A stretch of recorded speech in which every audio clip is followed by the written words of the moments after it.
Hey everyone, welcome back to the channel. I'm Mr. XNY97 and today I've got some exciting news. I'm officially participating in my second ever Pokemon Draft League, hosted by the Discord server DRAFTARIG. This time I'm in the Beauty League, which is named after the majestic Pheasantipity from the Loyal 3 trio. I'm really excited to take part, and today I'm going to explain what draft leagues are, the rules of this league, and of course, give you a rundown on my draft picks and why I picked them. So let's jump right in. Now for those who don't know, a Pokemon Draft League is like competitive Pokemon meets fantasy football. Each league is structured around drafting a team of Pokemon based on a point system, with tiers ranging from S+ to F. Every league has its own specific rules, and for this one you have to draft at least one Pokemon from the S, A, B, C, D, E, and F tiers. You also get a budget of 500 points to select additional Pokemon after you filled those slots, or 400 if you chose to pick an S+ tier instead of an S- tier. While you can only draft one S-tier Pokemon and one Mega Pokemon, the rest of your team needs to be carefully budgeted. A snake draft format ensures that players don't always get the first pick each round, so it's all about planning your strategy in advance. I'm competing under the team name Chicago Camerupt, and although I'm in one of the lower leagues right now, since this is only my second draft, I'm ready to show my potential. Let's dive into my team.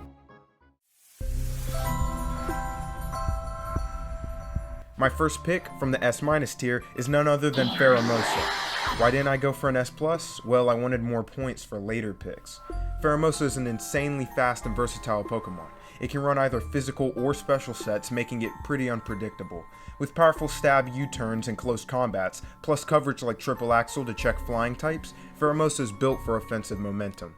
Beast Boost means that once I start sweeping, it's hard to stop. Watch out for those speed boosts, Scarfers beware.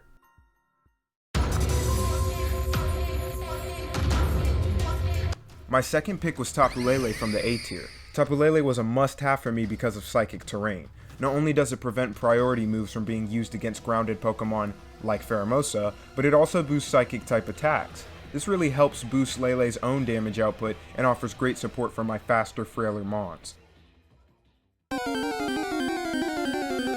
Next up is Zapdos from the B tier. Zapdos gives me a bulky flying type that also serves as an amazing hazard remover. With Defog, I can manage opposing hazards and terrains, like electric terrain from Tapu Koko, stopping Quark Drive sweepers from causing me too much trouble. Zapdos also has great utility with Volt Switch and U-turn, helping me pivot my heavy hitters into play. And don't forget Static. One of my favorite things about Zapdos is that it can paralyze fast physical attackers, making them much easier to deal with. It's especially handy against the rain teams in our league.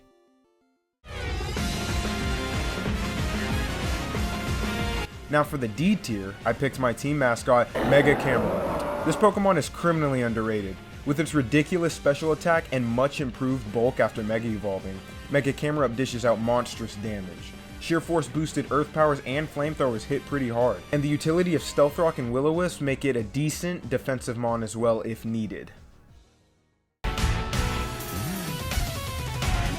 Next up is my second A-tier pick, Greninja. I needed a solid water and dark type for my team, and Greninja covers both roles perfectly. Its base speed of 122 makes it a serious threat in any matchup, and with a good special attack stat, it can hit pretty hard as well. But Greninja's real strength lies in its versatility, thanks to its ability Protean. Being able to change its type to match whatever move it's using makes it incredibly difficult to predict, and suddenly Stab Hydro Pump, Ice Beam, and Gunk Shot become that much more lethal. After Greninja, I realized I needed something that could set hazards reliably and still be a strong offensive presence, so I went for Lycanroc Dusk from the D tier. I was honestly surprised it was still available at this point in the draft. Lycanroc Dusk comes with excellent base 110 speed and 117 attack, making it a serious threat on the physical side. With Tough Claws boosting the power of contact moves by 30%, this Pokemon's Stone Edge, Accelerock, and close combats hit like trucks.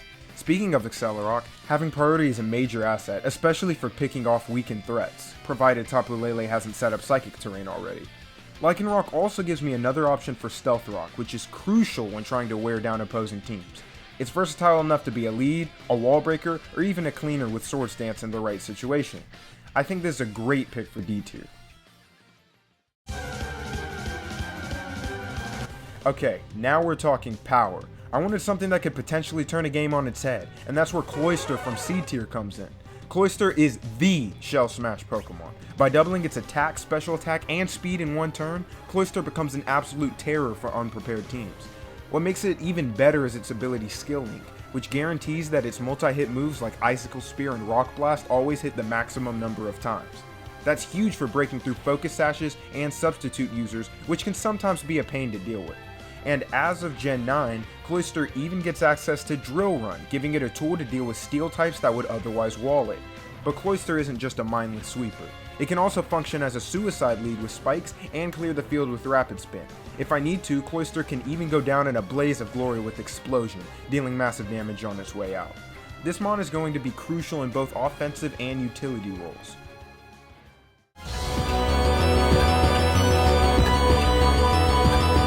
Now this next pick might surprise some people. Vanillix, the ice cream mon itself, all the way from D tier. I know, Vanillix doesn't exactly scream power or versatility, but hear me out. 5 out of the 8 teams in this league are weather teams, or at least have a Pokemon that can set the weather, and I needed something to counteract that. I first looked into Cloud 9 users, but nothing available fit my team's needs. I mean, come on, Golduck, Licky Licky, I'll pass. That's when I realized Vanillix, with its ability Snow Warning, was the perfect choice.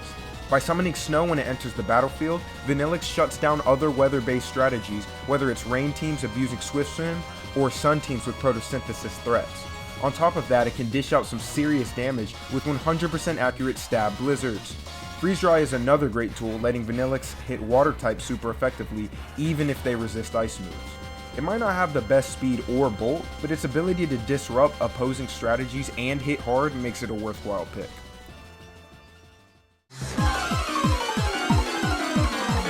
I'm still missing an F tier and want to get a good one while I have the chance, so I go with one of the best F tiers in my opinion, Alolan Exeggutor.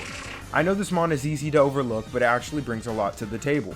First off, Alolan Exeggutor gives me a Grass and Dragon type in one Pokemon, filling 2 important type roles for my team.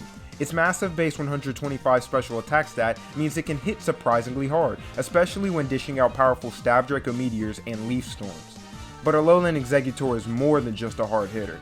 Its typing and bulk allow it to act as a decent switch in for water, electric, and ground type attacks, which is super helpful in matchups where those are prevalent.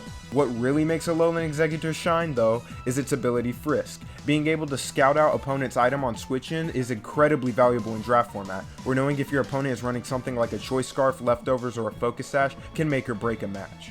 Harvest is another useful ability, especially if I can set it up in the sun.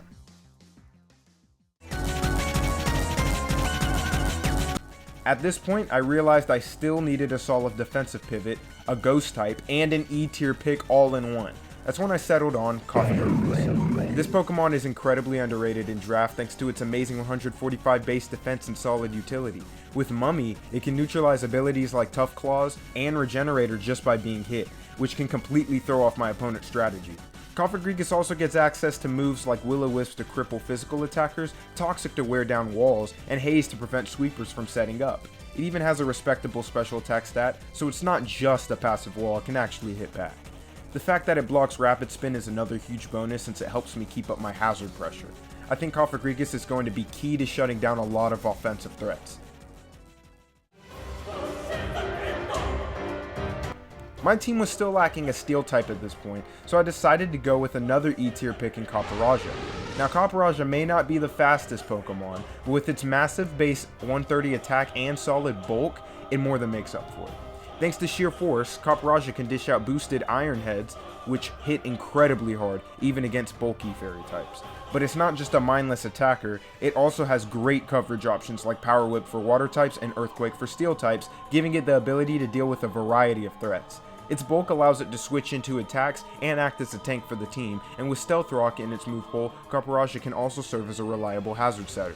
Overall, Copperajah gives me the steel coverage I needed, while still fitting into my team's offensive and defensive cores. Finally, for my last pick, I was really scraping the bottom of the barrel in F tier. Most of the better options had already been taken at this point, and I almost took Sawsbuck to try and cheese some weeks with Lucky Serene Grace headbutt flinches, but I decided to go with Alchemy. Don't let the cute appearance fool you. Alchemy can be a serious threat. Its ability Aroma Veil is perfect for preventing annoying status moves like Taunt and Encore, meaning it can't be easily stopped from setting up with Calm Mind and Acid Armor. Once it gets these boosts going, Alchemy becomes incredibly difficult to take down, and with Draining Kiss as its primary stab, it can heal itself while dealing damage. But the real kicker? I made Alchemy my Terra Captain, and I plan to use Terra Poison. This gives its immunity to toxic and resistant to poison type moves, which are two of its biggest weaknesses. On top of that, Alchemy also has access to stored power, meaning every Calm Mind and Acid Armor boost turns this move into an absolute nuke. This pick might be from F tier, but with the right setup, Alchemy has the potential to sweep entire teams. I'm really excited to see what it can do. Overall, I'm really happy with how my team came together. Each pick fits into a specific role and contributes to my overall strategy, and I can't wait to see how this season unfolds. If you're interested in joining a draft league yourself, consider joining DRAFTARIG. There's always room for more players. I've got links to the Discord and their channel in the description. Consider checking out their Premier League videos throughout the season, as it covers the best players in the server and will surely have some hype matches. Subscribe to them while you're at it. Make sure to like and subscribe to my channel as well for more draft content. I'll be posting weekly videos on my matches, so stay tuned to see how the Chicago Camerupt perform in the Beauty League. Until next time, take care, see you soon, Cam fam.